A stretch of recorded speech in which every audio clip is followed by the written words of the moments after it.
What's up, everybody? Welcome to Kinda Funny Games Daily for Tuesday, January 16th, 2018. I'm one of your hosts, Greg Miller, alongside the busiest lady in the business, Andrea Renee. What's good, Greg? Video games. I know, right? This hat's pretty good, too. Hey, thanks. If you are an audio listener, you owe it to yourself to go to youtube.com/kindafunnygames and catch this on demand. It's your Vikings hat, your Christmas hat. It is. So it is a nice purple and gold pom-pom hat. Yeah. So when you're in the winters of Minnesota, it keeps your head and your ears nice and toasty, and it lights up. It looks like the lights stopped going. Are they still going? They're still going. Yeah. Okay.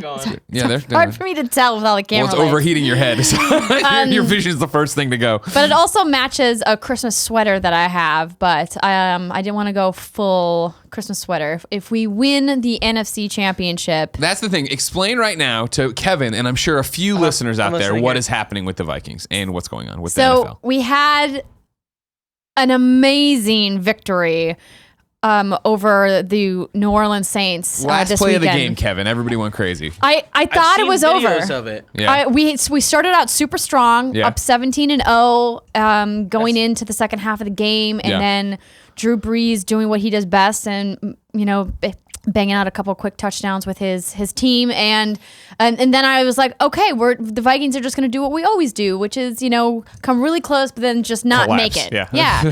And so this year in particular is a special year because the Super Bowl 2018 is going to be in the U.S. Bank Stadium in Minneapolis, our home stadium. A team has never played Super Bowl in their home stadium. There's been two where it's been the same city, but technically not in their exact stadium. So this would be a historic Super Bowl. Also, Minnesota Vikings only been to Super Bowl 4 times. Never won Who stands in your way right now? We have to beat the Philadelphia Eagles in the NFC Championship. And then we're going to take on either Jacksonville or New England. I would really love to see a Jacksonville, fuck New England, Minnesota Super Bowl. Because let's be honest, New England, they've got plenty of rings. Yeah. Tom Brady, he's fine. Yeah. They don't need any more rings. 100%. I think people would really like to see a couple underdog teams. How far are you letting yourself dream or daydream about this? Are you only focused on the NFC Championship at this moment, or are you starting to think about the Super Bowl? Well, John and I do an annual Super Bowl party, and we have the invite. We have the invite ready to go and ready to send out, but we have a caveat listed in the description that if my team goes, then I'm going. Yeah. I'm going to put it on the credit card. I'm going to find tickets for me and my dad, and I'm going to spend the money and go. Is John going to still be there at the party? Yes. Okay, good. I can go be a miserable Bears fan with him. Okay, yes. good. Well, finding 3 tickets to Super Bowl, finding 2 not only difficult, mortgaging the house, but much more expensive than finding just 2. So, gotcha. And my dad would drive down, so he wouldn't have to buy a plane ticket. But, and we of course have tons of friends to stay with in the cities. Of course. Big things. It's Big fun things to dream. It's fun to dream. We haven't looked this good in a very, very long time. Yeah. So my fingers are crossed. But I mean, Philadelphia is the number 1 seed, so we have some work to do. Have you started throwing shade at Jeff Rubenstein yet? Over at Xbox, he's a big Eagles fan. My brand of sportsman, my brand of being a fan is that I love people loving their team. I don't need to really drag anyone's team through the mud. There's only one team that I would do that with, and that is the Green Bay Packers. Of course, we all hate because them. we are like death rivals. Sure. Which you understand as 100%. a Chicago fan. Yeah. So I'm sorry, Packers fans out there. You know how it is. You feel the same way about us. You all know you're monsters and stupid and your colors are bad and Brett Favre is an embarrassment and everybody hates you.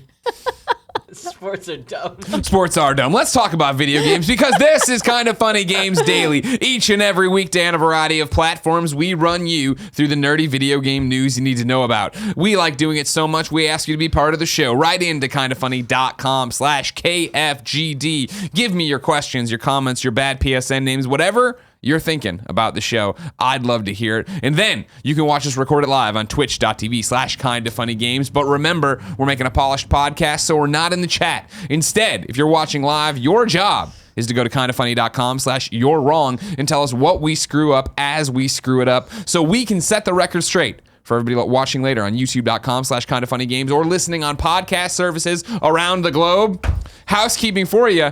I want to tell you that this show is brought to you by the fact that you probably have Amazon Prime. And if you have Amazon Prime, you have Twitch Prime. Listen, first off, Amazon didn't really sponsor the show. This isn't a real ad. I'm driving somewhere with this. If you're listening later on a podcast service, if you're watching on youtube.com/kindoffunnygames, you probably have Amazon Prime because Amazon Prime's pretty good. What I need you to do is just Google Twitch Prime, and then you can link your Twitch account to your Amazon Prime account, and you get one free subscription you can give away each and every 30 days. We would love to be that subscription because, first off, we need money. We like money. It keeps Kevin employed. But and Andrea, for that matter. And I guess me, but if I fired everybody, I'd just still be here just doing videos with Portillo again. That's true.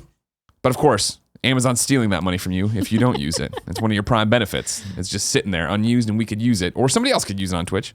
Is what's good up for? Are you guys partners yet? No. What the fuck? Yeah, well, you would have to stream more in order to be considered partner, and we don't stream enough. Gotcha. I understand. Okay. We're figuring out our streaming agenda. We don't have a plan yet. Yeah, too many plates to spin. I'm with you. I remember when we started this thing. We're going to do the morning show every morning and then stream a video game every afternoon. Yeah, fucking right. I don't even think we didn't hit that the first week. We didn't realize how much work this was all going to be. So anyways, you got Amazon Prime. Throw us that Twitch Prime subscription. We would like it, and it would really mean a lot to us, and I'll retweet you if you do it. And you screen cap it. For now, let's begin the show with what is and forever will be the Roper Report. Time for some news. You left me hanging on that one, Kev. I wasn't sure what was about to happen. You know what I mean? Yeah, I couldn't see the timer, so I was like, 3 items on the Roper Report. up Baker's dozen. Wow, you are just not into it today, huh? You're coming off a hard holiday weekend well, there. I hit it hard. Yeah. And then I was just like, nah. You don't even have your stopwatch going. It's I don't know 3. how you're doing times at all. You're just, this is for you. The stopwatch is for me. Yeah. Oh, okay. So I'm sorry I screwed that up for you. No, that's fine. I don't care. I've got a timer here. OBS got a timer on the bottom. OBS. That's the one Real I names, use. no gimmicks.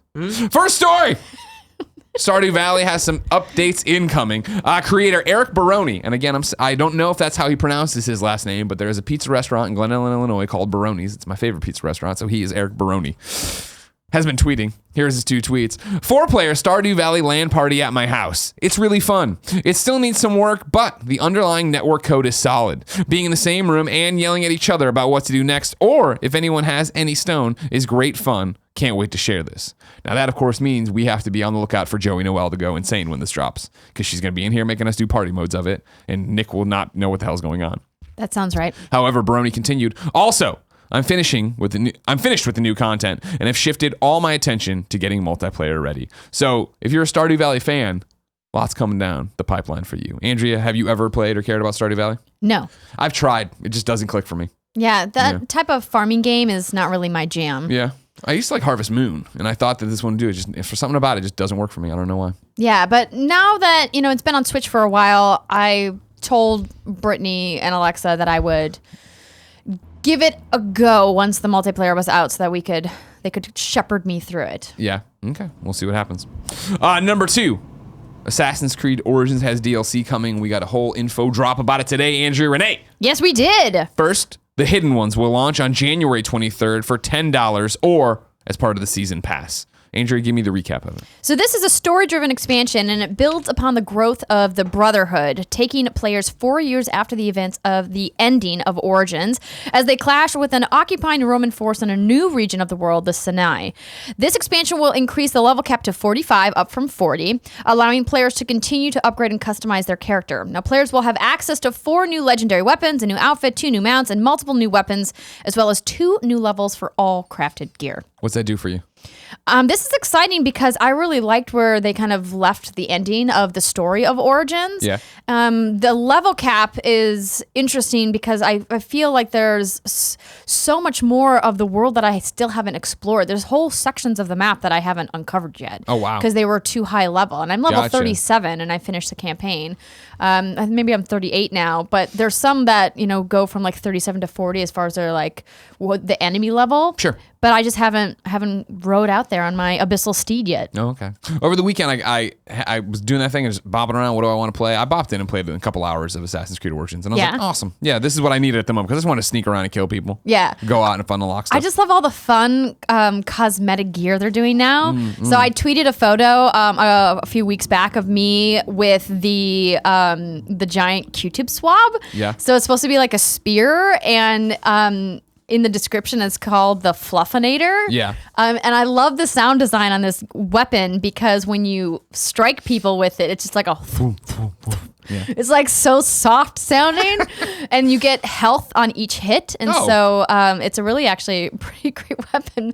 Pair that with the bath towel costume, and you've got yourself a comical time. I didn't running see the bath towel costume. I was looking through all the stuff when I was in there. You know, what can I get with these Uplay points and all this jazz? And I saw the Altair costumes, the stuff I had from Gold Edition. You know, I'm not sure if you can. I would have to look to see if you can buy that costume. kindoffunny.com/you're wrong. Let me know if you can buy, because I earned it through a quest in game. Gotcha. Okay. Yeah. All right.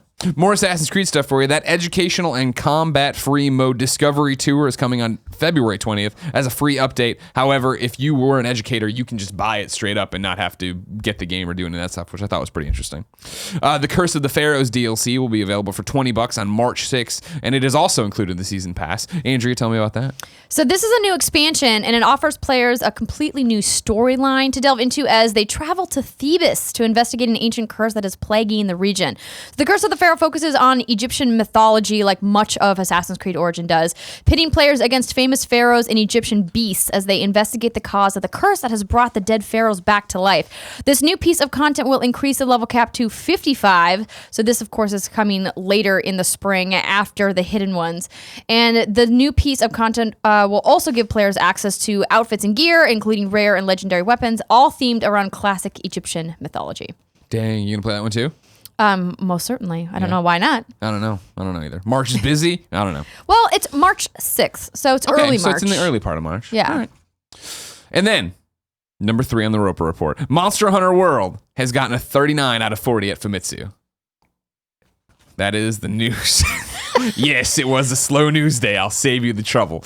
I mean, this is not surprising. No. Early previews that we saw of Monster Hunter World were all favorable. Yeah. I think a lot of people are very excited that it's finally going to have like a major release on console. Yeah. And it's got co-op, which I'm looking forward to. Not that Monster Hunter hasn't had that previously, but for a game like this, I generally don't get jazzed about Monster Hunter games, but the idea that I can sit down with all the WGG girls and we can all play together is exciting. And to do it easily through the PS4 versus having to have, bunch of handhelds and friend codes and stuff. It was pretty easy on the PSP too. Don't worry.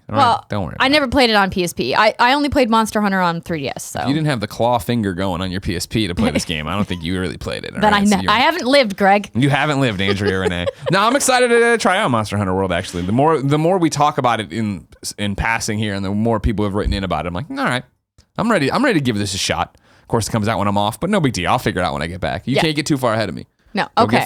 Don't get too far ahead of me in the levels there, okay? Don't worry, I won't. Now, Andrea, I'm stoked about Monster Hunter World, but it is still so far away. If I wanted to know what was coming to digital Mom and Grop shops today, wow, that's interesting.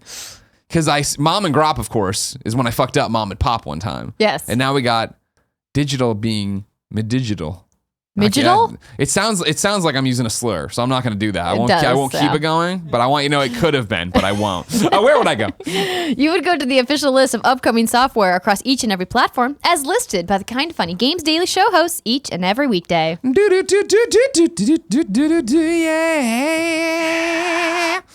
I'm using this presentation paper. It's nice. Glossy paper, and it's just smooth. It feels weird. It doesn't feel bad. It just feels weird. Kind of squeaky almost. I'm too tactile. It dries out your fingers. My fingers are already super like dry. Yeah. Do you need some lubricant? No, I don't need lubricant right now, Kevin. I'll get back to you on that one. Out today! Xbox One's backwards compatibility has added Far Cry 2, Sniper Elite V2, and Driver San Francisco. Driver San Francisco, of course, remember, a video game that takes place entirely within your coma. A video game in your coma, when you can possess other drivers. Inner Space is coming to Xbox One, PS4, and Switch. Nightmare Boy is on Switch. Street Fighter V Arcade Edition is on PlayStation 4 and PC. Beholder is on Xbox One and PlayStation 4. Forged Battalion is on PC. Albert and Otto is on PlayStation 4. Kerbal Space Program Enhanced Edition is on PlayStation 4. Kingdom New Lands is on PlayStation 4. And then Portal of Evil, Stolen Runes is on PlayStation 4. Now, strap in, everybody. All right? If you're in the car, take a sip of coffee right now, because you are about to get inundated with new dates. So many new dates. I don't know what happened. I woke up today. Portillo wanted to go out at 6 in the morning. I walked him, and while I'm walking him, I looked at my email. Just nonstop people announcing video games and stuff here. I'm like, geez, it's going to be long new dates. And here we are. Cube 2 comes to PC, Xbox One, and PlayStation 4 in Q1 2018.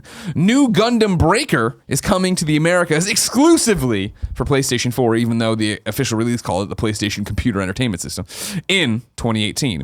Immortal Redneck is coming to PlayStation 4 and Xbox February 27th, then Switch in Q1 sometime.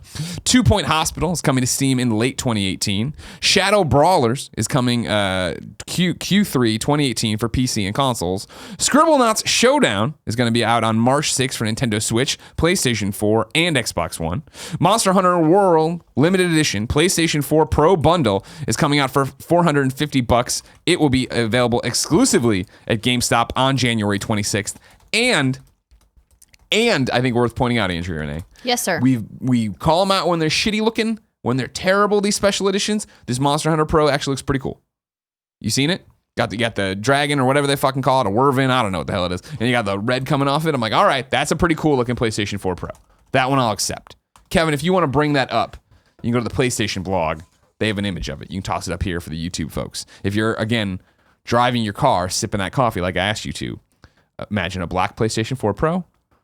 Again, what is literally a dragon, but I'm sure Monster Hunter people call it something weird because the cats, they don't call cats because that would make too much sense.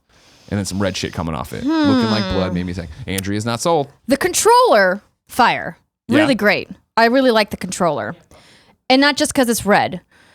I feel like the design on the top of the PS4 is really difficult to see.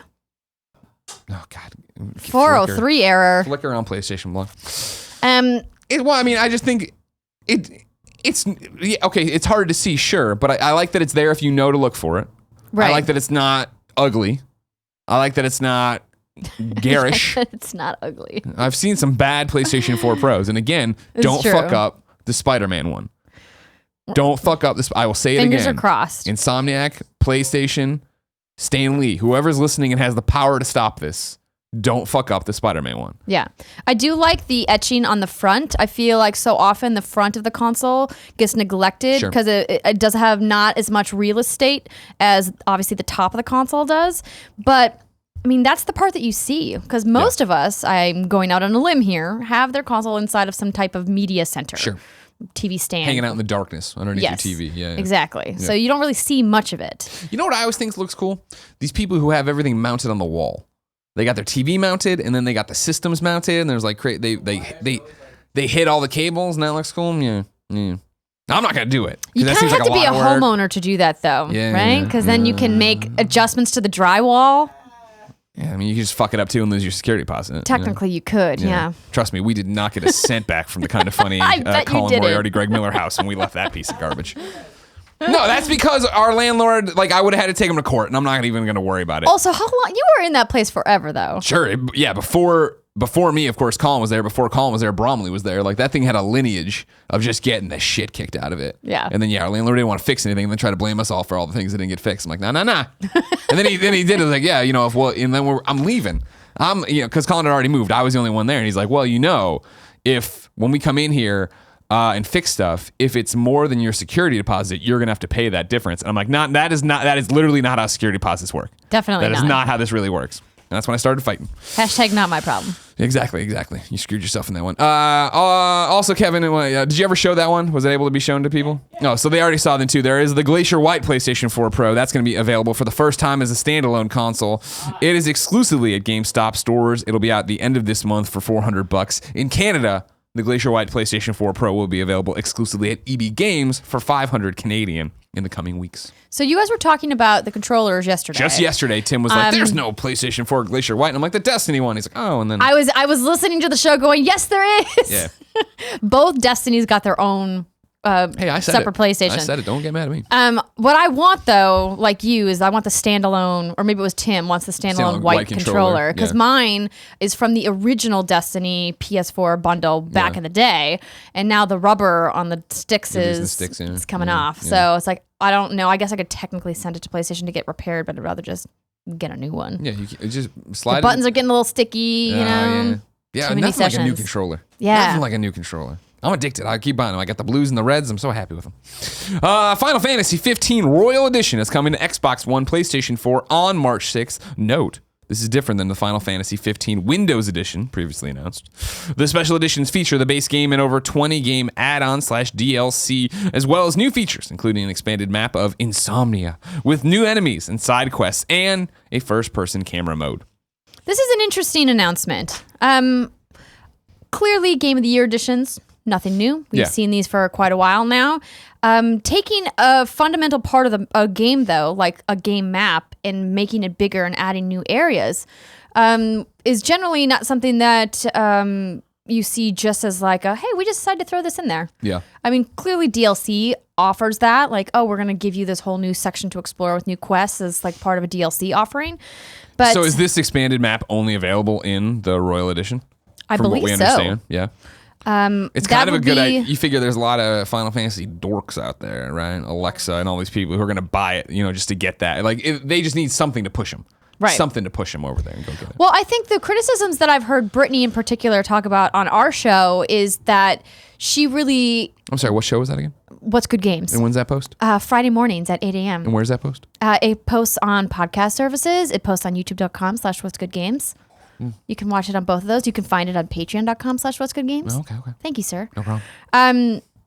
Is that she really wishes that some of this story content would have been packaged in because it fundamentally changes the narrative of the game. Yeah. Which we've obviously heard from other people who are big Final Fantasy fans as well, and saying like, maybe now is the good time if you haven't played to start now with all of the DLC built in because it kind of fleshes out the narrative. And in some cases, some pieces of DLC completely change whole chunks of the narrative from what Alexa and Brittany have discussed on our show. Well, that was one of the big problems I think people had with 15, right? Is that, you were missing sections and they didn't understand why the story jumped like that. And I remember there being news stories of they were going to work on that and fix that and put that stuff out later. So, yeah. Interesting. It's finally here. Yeah, I can't get to it though until I finish Final Fantasy 9. You're just playing. You got to play them in order. You don't want to lose any of the story between each one of these games. I know they're not the same story. Night in the Woods is coming to Switch on February 1st. This was previously January 18th. Yes. I never beat it on PlayStation 4. Enjoyed it, just fell off for some reason. I got to get back to it at some point. Well, But now you that can means take I it with never you will. anywhere. Exactly. With the power of the Switch. It's right there with me when I'm ready to go. I brought my Switch in today because in some point in the downtime, I need to go through the eShop and look around and figure out what I need to have loaded on this bitch for this trip next week. Yeah. That's a long flight too. I know. Deals of the day for you. None. That's what happens when it's at the top of the bottom of the page and then I flip it. I was like, did I put something in there? I didn't. So instead, it's time to jump into a healthy portion of reader mail. It'll be broken into two parts. I asked yesterday for your thoughts on everything happening with the Quantic Dream harassment, toxic workplace allegations. So many of you wrote in. We're going to go through those, and then we'll get to non-Quantic Dream stuff. But first, I need to tell you, Reader Mail is brought to you by that Amazon Prime account you probably have. I know you have it, motherfucker. It's just you log in the browser to Amazon Prime. You probably are logged in right now. It's pull the fucking car over. Pull over. Put on your emergency flashers. Open your phone. You're already logged in there too on your browser. Search Twitch Prime. It'll take you right to this Twitch, and then there's a button right at the bottom. I did it today. You click on that thing, say link your account, do it. Then you just put in Kind of Funny Games. You click subscribe there. You got $5 here. We don't have to let go of Andy. Do it. Here comes Cool Greg. He doesn't want to get fired either.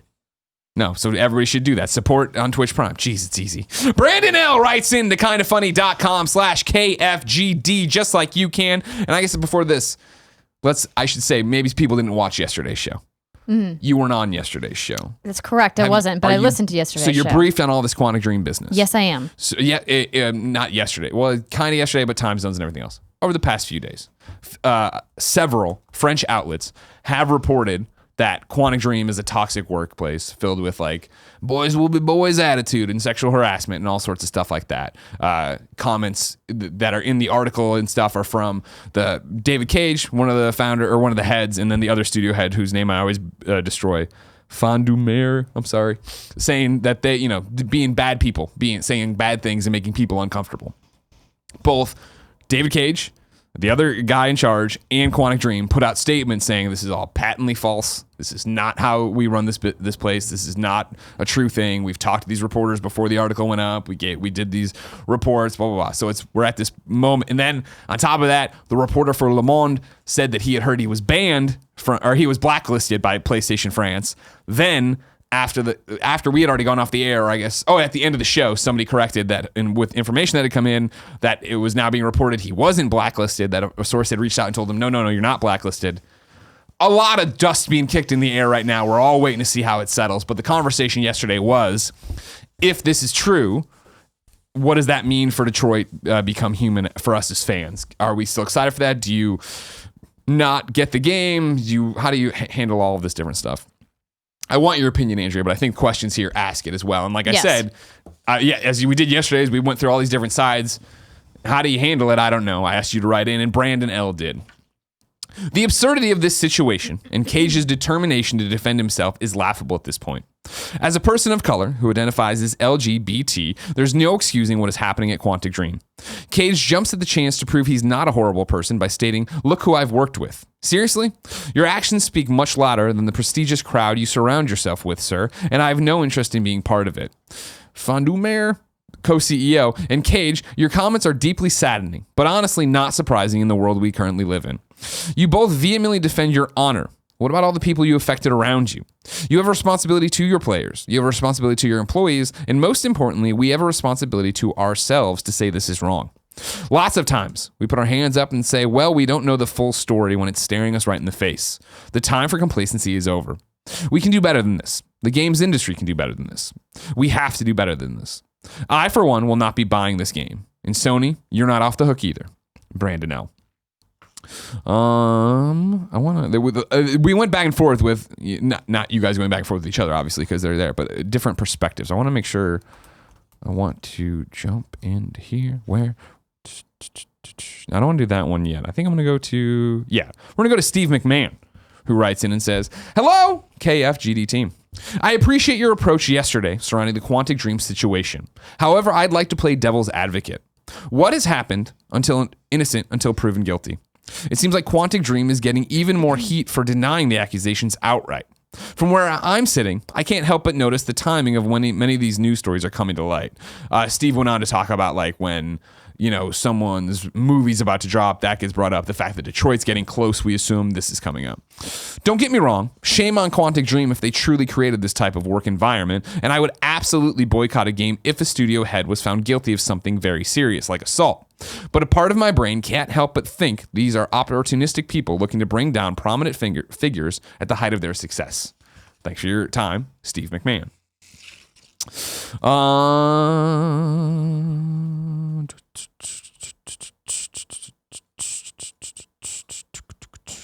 We'll go to Anonymous here.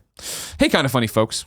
I've started and stopped writing this question about a dozen times over the last months, and the issue of sexual harassment in the workplace continues to roil. Yet, every time I don't say anything, I feel horrible. Kind of Funny is about infotainment, but it's also about community and openness and understanding. So, at the risk of being branded an incel, I'm not sure, are you familiar with that word? He's put incel, I-N-C-E-L. Don't bother kindoffunny.com/wrongy. Andrew's looking into it. I'd like to pose a rhetorical question for the Kind of Funny community. If people will boycott a game because of the misogynistic behavior of employees or management at a game developer, shouldn't there be a vetting process during hiring that delves into the history of a candidate to make sure their behavior isn't socially unacceptable? In other words, people shouldn't be waiting for information to surface about the climate at a company. They should be actively seeking out this information before buying any game, no? Especially if dozens, even hundreds of people's livelihoods hang in the balance. As a queer black man with mixed children married to an ex-sex worker, I don't have the luxury of boycotting companies that don't jive with my way of thinking. I also understand that it isn't through coercion that social change sticks. Instead, it's gradual erosion of beliefs that ultimately change people's minds. There's so much to say about this subject, but I don't imagine or expect you to comment on any of this. Still, I would like to remind best friends that everyone's listening. I'd like to remind best friends and everyone listening that people aren't inherently evil. That no matter what it looks like, that everyone is doing what they believe will somehow benefit themselves, even if it is misguided. So, before we get up on our high horses and condemn each other, keep in mind that one day you might realize that you've been doing something that seems fine now, but might be reprehensible in the future. All these comments speak to how fucking complicated this issue is. Yes. That there is no smoking gun here, for lack of a better term. No one was murdered and David Cage is covered in blood and he's like, what the fuck are you talking about? And that's why it is so fucked up right now to be a fan of anything. It's very complicated and what's difficult about talking about it is that lots of people like to jump to conclusions, which makes it hard to have a dialogue about it. And I've always appreciated about this show and the fans of the show and the best friends out there who are watching that we attempt to have a dialogue about some of these more difficult conversations, and it feels like it's more productive than it is in other spaces on the internet. Sure, so people thank you wrote for in that. about that. People wrote in about that, yeah. And I think that's the benefit of the show is the fact that we're daily. I'm able to say yesterday, like, we don't have the answers to this. What do you think? And bring people's opinions in here and not have them, and give you, obviously, kindoffunny.com/KFGD. If you've never used it, it's a Google form. You can pop in and write as long as you want to. Some of them I edit down for time and speed, but. Yeah. Well, the difficult part about it is that these kinds of conversations are hard to have face to face, let alone over the internet. And the reason why they're hard to have is because it's all about feelings, and feelings are inherently difficult to talk about. Yeah. It's the idea that, you know, your intentions don't matter. The way that your actions affect somebody else's well-being and mental health is truly what matters. But the idea of trying to wrestle with that is difficult. It's difficult in our own personal day-to-day lives when you're having a fight with your significant other or your family, and you say, well, I didn't mean to do that, but it doesn't matter if you meant to do it. It's what happened to the person with, you know, that in how they're feeling in that moment, and trying to wrestle with that, particularly in the workplace, is even more difficult because you don't necessarily have those intimate conversations where you feel comfortable talking about your true feelings. So clearly somebody was offended at something in the studio, right? Yeah. Like this story would never have broke if there was absolutely no grounds for any allegations. So, and that's my feeling too, is like, you know what I mean? Not to lean back on statistics, but as much as sexual harassment and assault has been in the news lately, right? It's what, 3% of reports is the statistic thrown around that are actually forged. right. I doubt that there's a group of people at Quantic Dream, and I don't know how big, but of like, you know what we should do? Let's fucking fake this whole thing. And that's it. But it's to your point of, then you get into severity, right? And especially as so many people are calling out, and these are only a small sampling of the comments we got. It's the severity issue, and then right now in the moment, these allegations are such a big deal on every front, right? Like when Aziz Ansari was going through it this weekend, and then James Franco, and then like, but you go through and it's like name after name after name of these people coming up, and the fact that I saw someone, I forget who, on Twitter recently saying like there's this, you know, the house cleaning going on right now in every medium of entertainment but games, and it was, I think it was a person encouraging other people to speak up here and do the exact same thing. Right. I mean, it's an easy thing to say. It's more difficult to do in practice, particularly for women who have been undergoing this kind of systematic harassment for a long time. And it's not just women. Obviously, you know, there are men out there that are undergoing the harassment as well. And what's difficult about the conversation is that the people who are doing the harassing often don't realize the impact of what they're saying. 100%. And it's usually the small things that they think are just something they say in passing or just a joke that they don't get has a deeper underlying effect on the person that they're saying it to. I think what is difficult about what we're going through right now is that, from my perspective, there are some people out there who are intentionally harassing and being bullies, and they know what they're doing. Right.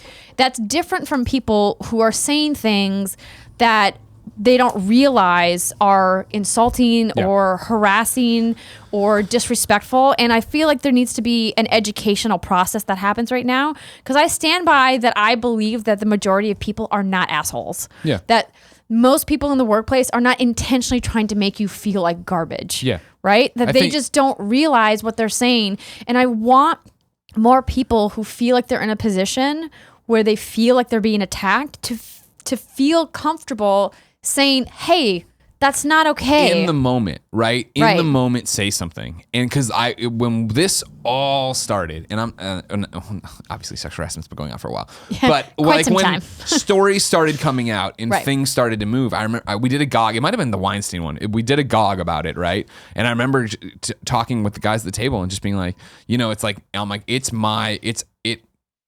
horrifies me, the idea that at some point I've said something and offended somebody, and somebody walked away thinking I'm like that. And Tim, without missing a beat, said, "You have 100%." And he's like, "I don't have a story.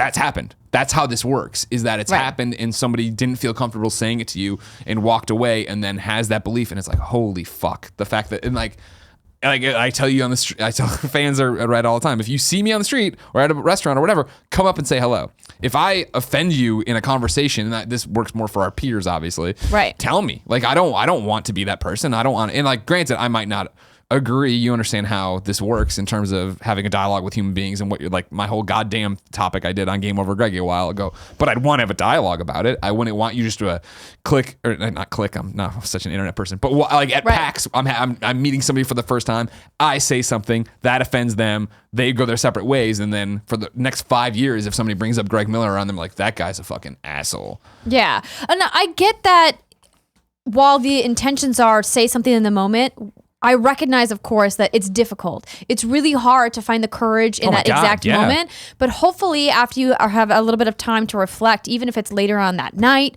or if it's the next day, or a week later, that you feel confident enough to like message that person privately at the very least and say, "Hey, you said this thing, and this is how it affected me, and I want you to know that I didn't sit well with me for XYZ reason.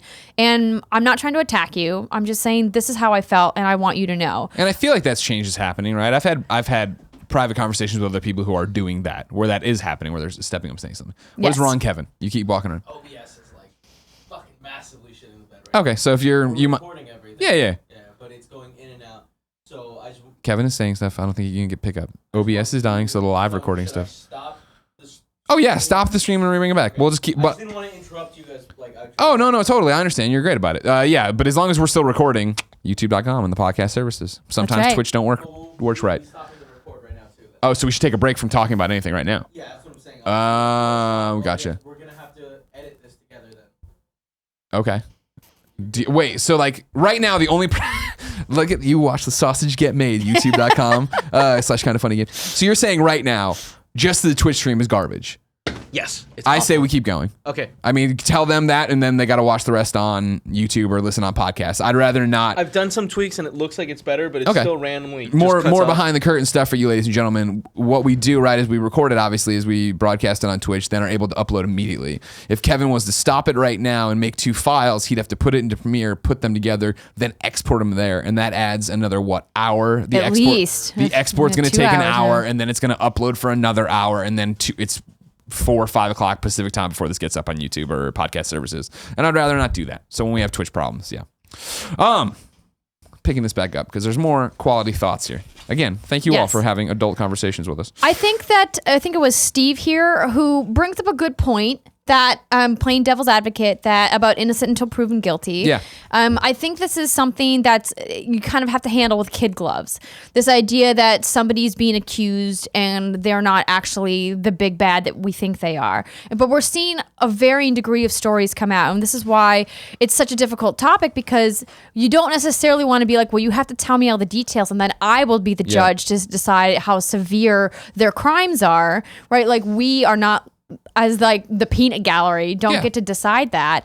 Like, that's Let me dig through all your dirty laundries and these horrible things that you've had to endure and that have weighed on you. Tell me everything. I think what's important here and the takeaway is that an allegation came forward. An allegation wouldn't come forward unless some harm of some level was done. What's frustrating to me is the statement that Quantic Dream put out saying, we did absolutely nothing wrong. There was no merit to these allegations.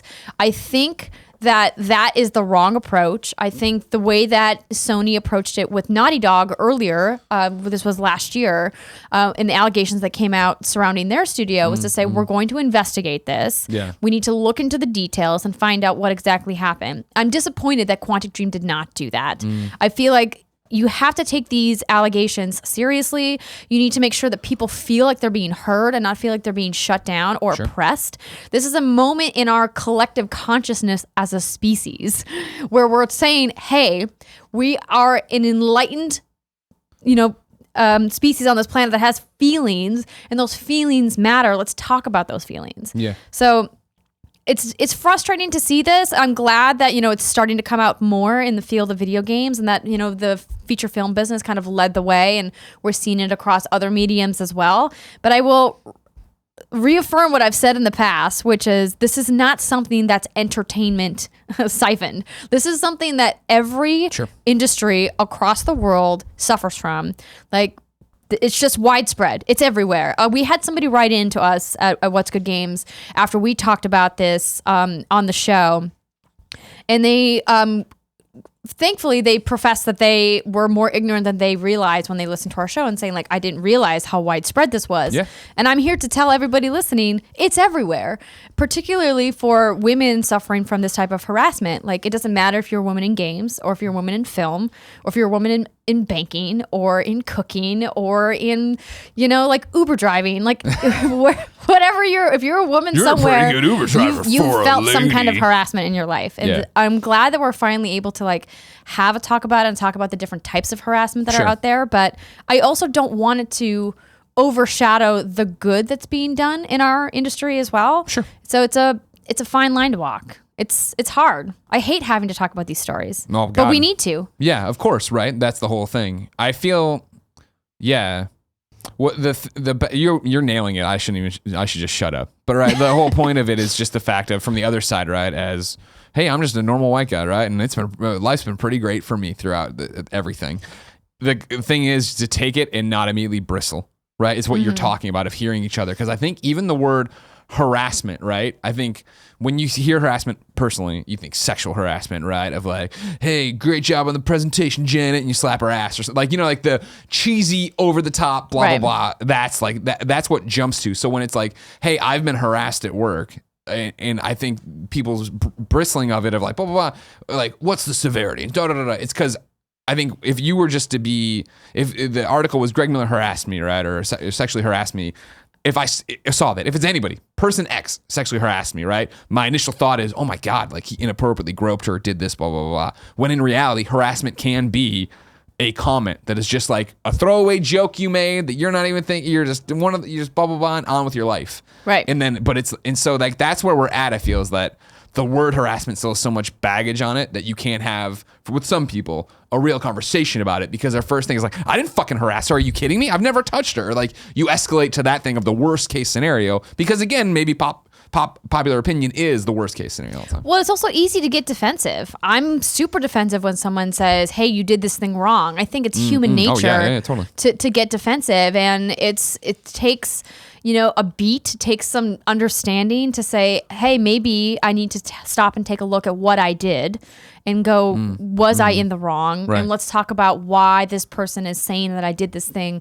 What's the perception of it versus like the reality, and talk about that difference between that with the person who's accusing you, and be comfortable having a conversation about it. And that's the problem here. Clearly, David Cage bristled and got defensive, and instead of trying to like come to a place of understanding or empathy, or say like what happened here, right, he immediately was like, this is wrong, we did nothing wrong, we're fine, this is bullshit. Right? And that's disappointing. I wish people in positions of power like him would lead by example and say, we're going to look at this, let's talk about it, let's talk about what happened.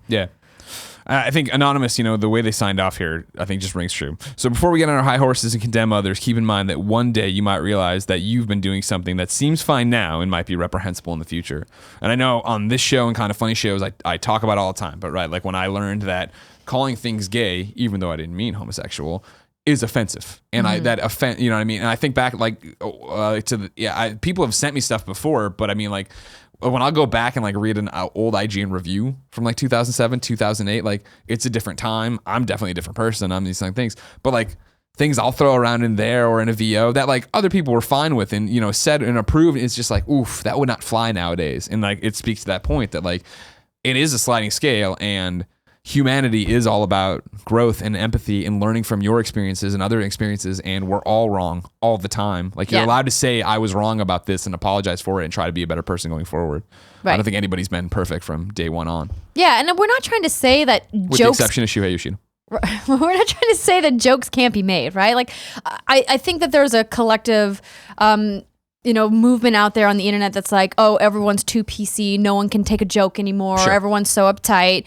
And I think the takeaway here is we all like to laugh, but like you should do your best in life to not make your joke at somebody else's expense, and then you never have to worry about being PC. If you're always punching up instead of punching down and not going for the easy jokes or not trying to drag somebody down so that you can make a funny, then you don't even need to sweat it. So it's just something to think about. Perfect, Andrea. You nailed it.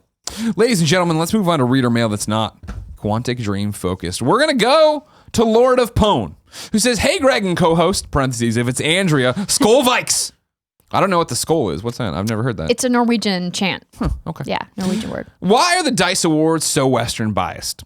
I'm sorry. It's not even this year's finalist, but throughout the D.I.C.E awards history, only one Japanese game has ever won Game of the Year. Ocarina of Time.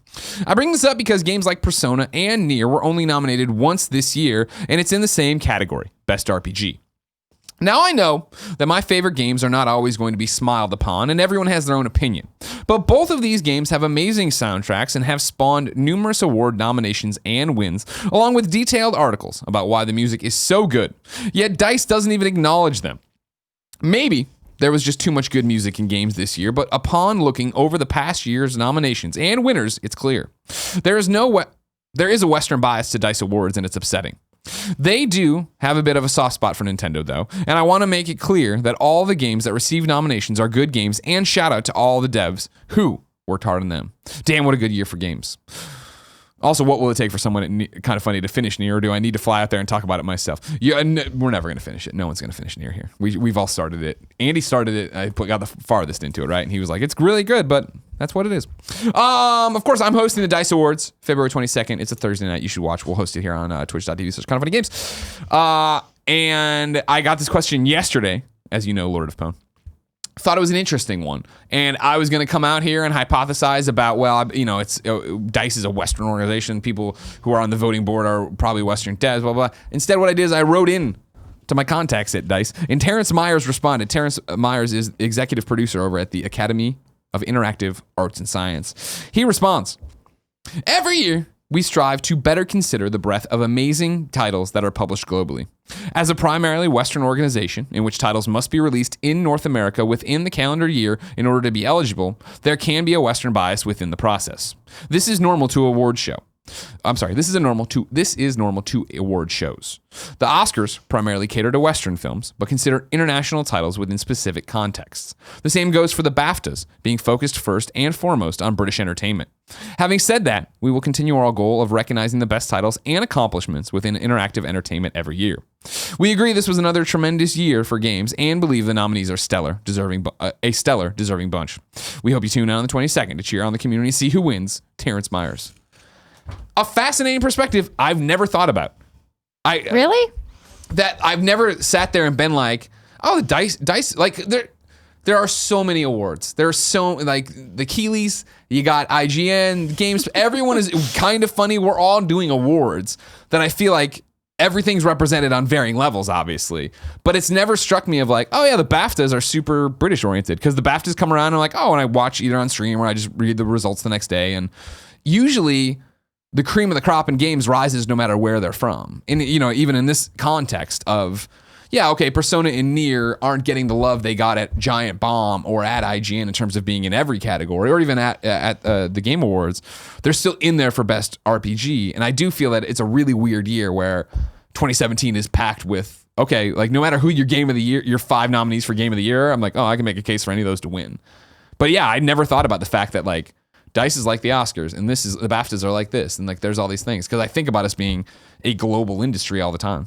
But there's so many games that are region locked that only release in certain areas, and then maybe they'll be released in other areas 6 months up until like 2 years later, even farther. There are some Japanese games that are being released in the West like several years after their initial release in Japan. Yeah. So I mean, I think in order for them to make it a manageable field of games that are under consideration, they have to put, parameters on it to be like, okay, they have to be in this time frame. Well, I knew like the time frame. I knew that. I got that part, but it never struck me as, oh wow, like there is a Western there. I just never thought about it. I'm just like, oh, this is what the D.I.C.E awards are. Okay, I never thought about the fact. And I would also argue that I just feel like even though us, we're the video game nerds, all of us playing everything we can, like maybe like Persona doesn't resonate with a DICE award or whoever's making the nominations over there and doing these different things.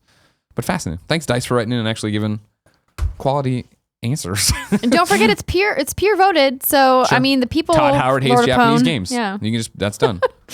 Let Pete Hines know.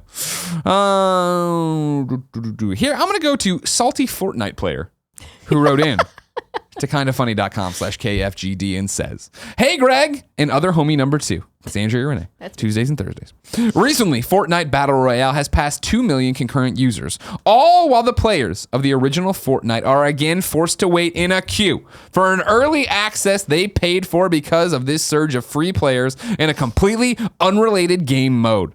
The success of the multiplayer mode has overshadowed how early adopters of the original game have just been shit on in the other mode's wake.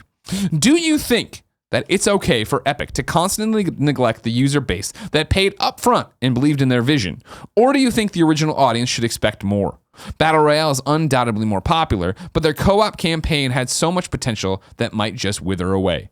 Yours truly, Salty Fortnite Player." Andrea, you are a Fortnite player. Yes. Including the paid base mode and all that jazz. Yes. Save the world. Are you a salty Fortnite player? No. Okay. I don't understand the problems that this salty Fortnite player is having. He's waiting in a queue.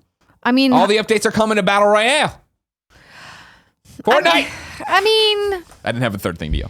here's the thing that I'm gonna play devil's advocate for you is that the changes that need to happen in the original base mode are extensive from a programming and production standpoint. Okay. The fundamental systems they need to overhaul, and that is a much longer development cycle than adding like a new area on a map. And I may be speaking out of my ass a little bit here because I do not work on Fortnite. I do not develop that game. I do not technically know just how much more difficult it is. But I am going to just make an assumption that the changes that need to come to the base mode are more difficult. That being said, I hope that, I can write into my friends over at Epic Games. Sure. I will ask them how many people are working on these two separate teams, because I have to imagine that they are not the same group of people working on Battle Royale. Now the Battle Royale is over 40 million players strong. Right. Yeah. And, who are working on the original part of Fortnite, because Save the World Fortnite is where Fortnite actually makes money, So that to me is where they would be putting their focus. Not to say that there's no profits to be had in Battle Royale, but I mean, there's much more to buy in the base game. Sure. So I don't know why you're salty. I do think it's important to air your grievances, and it's a good point to bring us, something that I hadn't considered because I just assumed that they were working on updates and we just haven't got them yet, because there needs to be some really big changes that happen. Like the inventory management system in that game is a hot mess. It's menus the game is what I like to call it, because I spend so much time in menus and so little time in the game world that they need to fix something. Dumb question. Yes. But with the runaway success of Battle Royale and Fortnite, do you see them abandoning the base game, switching it over, putting more money, like more things to buy? Are there things to buy in Battle Royale? I've only played a few times. You can buy customizable items for Outfits like your shoot Okay. and things like that. But Okay. I don't think that they would abandon it. They've been developing that for like 7 years. Sure, and nobody gave a flying fuck about it, and then they put Battle Royale in, and now it's off to the races. All of the work that they did in the systems, from the weapons and the world and the traversal and all of the little pieces that make up a video game are the foundation for what Battle Royale is. Like, I don't know why they would toss the baby out with bathwater. Gotcha. That would seem silly. It'll be interesting to see what they do with this and how they monetize the 40 million people popping over there to play. Yeah. 2 million concurrents. Now, Kevin, during that, you put up a thing, OBS dead, stream unwatchable. Is OBS dead? Like are we still recording? Everything's Still recording. Okay. It's not sending out a signal. Okay. God knows why. Yeah, sure. Tweaked all the settings. Are you worried about OBS like dying on us? Do you need to do something to save the video so we don't? I think that the video is still going. I'm just saying on Twitch there's much people. Has anybody chimed in on Twitch to let them know why? Yeah. Good. Okay, cool. Okay, good. Well, as long as you're confident, I'll continue the show. Okay. Right. I'm confident it's still recording. Okay, good. Let's jump to another. Oh, here we go. Nathaniel 1023 writes in and says, the other day I got an email from PlayStation with a 2017 year in review for my PSN account, which included some cool info, like what games I played the most last year, hours played, how many trophies I earned, how many platinums, etc., etc., etc. Did you guys get one of these emails as well? And if so, what are your stats?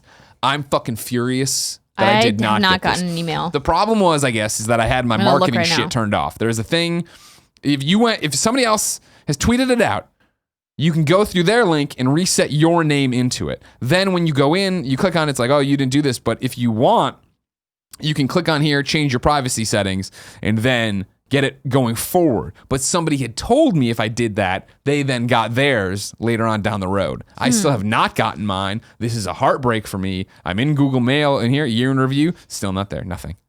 Heart fucking breaking. You say marketing materials, I think it's gonna be garbage, not cool shit like this PlayStation. If I assume someone at PlayStation still listens to this show, go over there and kick the server, send me the fucking email. This is the most important PlayStation email I could get outside of codes for Patapon 2. Where is that release date? Heartbreaking. Heartbreaking, Andrea. I don't know why they wouldn't just make that available in the PlayStation app under your profile. Why do you have to get an email? I mean, that's pretty cool. That's why they don't, you know what I mean? They don't. No, but like they've been pushing to use the app. I should be able to pull up my PlayStation app and there should be a prompt right on the front that's like, check out your 2017 progress. It's a great idea. Yeah, I shouldn't have to jump through these hoops. Right. I don't like it. I don't like it one bit. So no, it's a heartbreak, and I'm upset you brought it up, Nathaniel. It really hurts. It hurts my feelings. I was tweeting about it over the weekend. I still wasn't happy. We're gonna end with not Alex G, who writes into kindafunny.com/KFGD and says, do you think Red Dead 2's online should connect with the GTA 5's online? That way, the GTA 5 audience wouldn't worry about losing all their progress, while at the same time introducing a whole new cowboy world. No. Yeah. They definitely should not connect. They are 100% different environments. There's guns and cars in GTA that do not exist in the world of Red Dead Redemption. Not to mention, I don't think you want like a Westworld situation where I'm like, me and Kevin are playing GTA. I'm like, let's go to Red Dead World. And like, then it's just, I'm playing something different over there. Yeah, no, I don't even know why you would consider this a good idea. Sorry, not Alex G. I just like... It's weird. And also, like, no, like, you shouldn't be able to carry your progress over. Yeah, that sucks for, like, somebody who's like, oh, man, like, me and Kevin, we're behind the ball in GTA Online, and we're never going to be able to catch up to Peanut. But if we start at Red Dead 2 at the same time online, maybe we're able to grow together and do all this different thing rather than have somebody jump in there. Right. I wouldn't be surprised. I mean, as Rockstar's social club always links all the counts up and stuff like that. I wouldn't be surprised if there's a way to make your, if you have crew, send out crew invites to them the same way, stuff like that. Maybe get like a reward cool item, or you put this many hours in, or you get, you know what I mean? But like, I don't think you're going to see it like really go out there. I don't understand. Worry about losing all of their progress. What does that even mean? What do you mean worry about losing your progress? Well, the fact that like maybe somebody who's for not Alex G playing devil's advocate would be, oh, I've put 1,000 hours into GTA Online. We play it all the time. We're on it nonstop. I'm not going to go to Red Dead because I've already made so much progress here. I don't want to leave my millions of dollars in mansions and heist worlds. But didn't you have fun earning all that money and getting those mansions? It's about the journey, not Alex G. Not the destination. Yeah, all we want is the fucking DeLorean, but I'm not going to spend $90 to get enough in-game money to get it, nor am I going to play enough of the game to earn the real in-game money. Time to squad up. This is where one of you writes into kindafunny.com/KFGD. You give me your name, your username, your platform of choice, and why you need help. I read it here. The best friends come and find you. Everyone plays the games together. Griffin writes in, he needs help on PC because he's a dork. Just kidding. His PC name is the Leaky G. I don't know where you'd enter that in. I recently got PUBG and GTA 5. But most of my friends have left for school and don't play those games, so I'm looking for people to hang out with and enjoy some good old gaming with. P.S. I'm not actually leaky. All my bathroom bits are intact and working well. All right, thank you for clarifying. I assume that's his Steam name, the Leaky G. But who knows? If you want to find him, hit up the Leaky G, Leaky. There's the spaces in that. It's not all one word either. I don't know how you PC people can act this way. You know what I mean? No underscores? What's going on over there? I have a returning segment that I haven't brought back in a while. It's called Required Reading.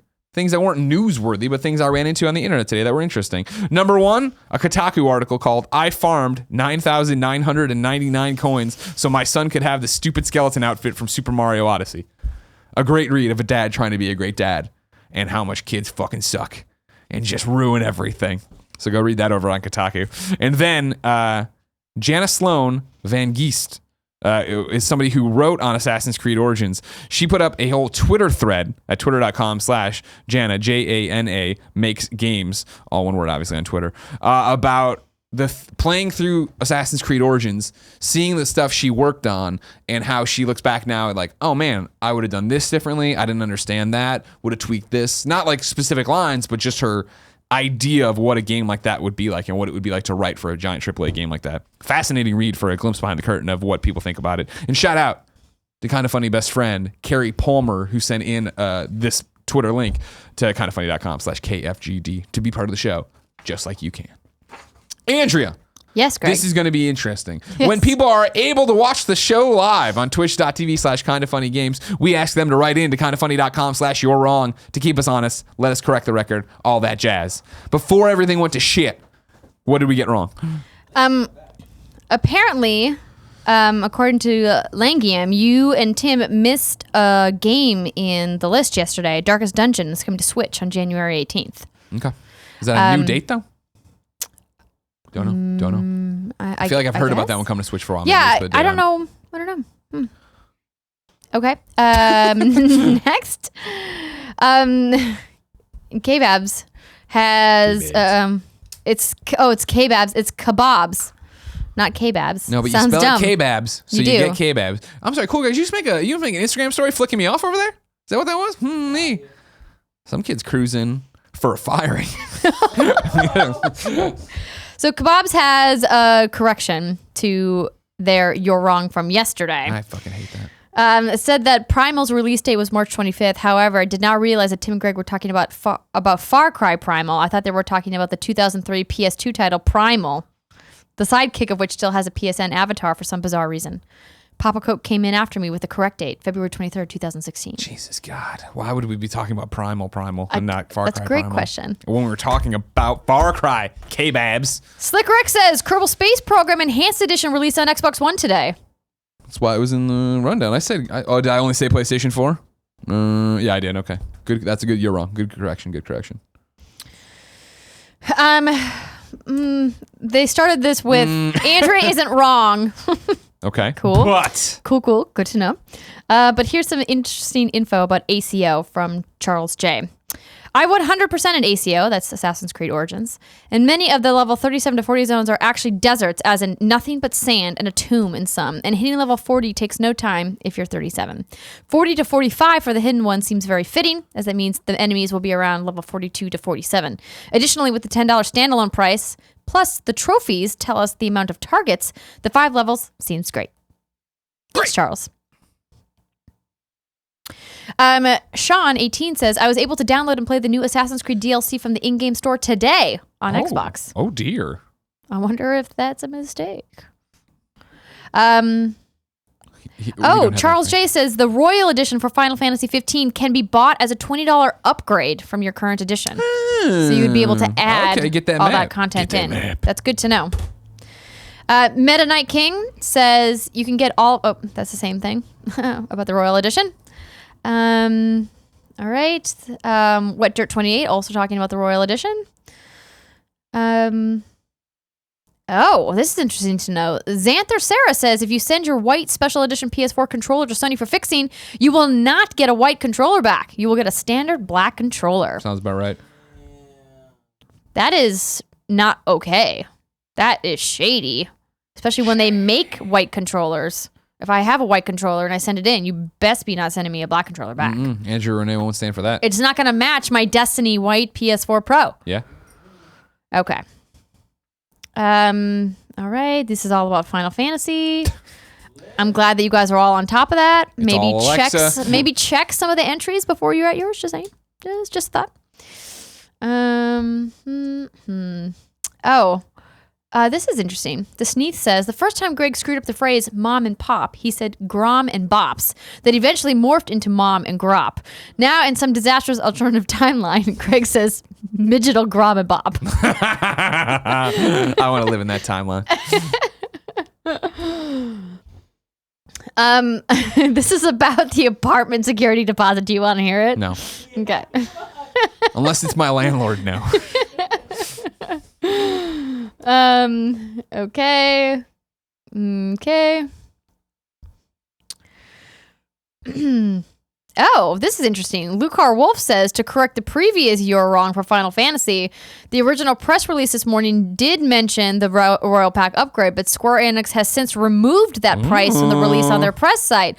According to Gamerscape, Square Enix has informed us that the price of the Royal Pack is still being determined. Ooh. Bad news bears. Interesting. I'm glad someone wrote in about this. I started to look it up, but Arvel Crynid says that incel means involuntary celibacy. There's like a whole. I found this whole thread about like the culture around this and where it got started, and it's way too complicated to get into right now. According to eRock355, the Nintendo 3DS is getting 3 new Nintendo Select games at $19.99: Zelda: A Link Between Worlds, NES Remix, and Super Mario Land 3D. And this one says, for Wednesday, please don't delete. How can we be wrong already? So I'll leave it, but I did want to add, I looked up the exact meaning of skull, since I thought someone was going to write it in, but they didn't. Skull is written as skal in Danish, Norwegian, and Swedish, and it means cheers or good health, a salute or toast. Okay. There you go. That's it, Greg. If you didn't know, ladies and gentlemen, this has been Kind of Funny Games Daily. Each and every weekday on a variety of platforms, we run you through the nerdy video game news you need to know about. We're taking your questions, comments, and concerns from kindoffunny.com/KFGD. So write in to be part of the show. You can watch us recorded live on twitch.tv/kindoffunnygames. You can watch it later on youtube.com/kindoffunnygames, or you can find it on podcast services around the globe. Tomorrow's Wednesday, which means old Gary Whitta's coming down the chimney. Will he be dressed up or in sweatpants? Nobody knows. Until next time, it's been our pleasure to serve you.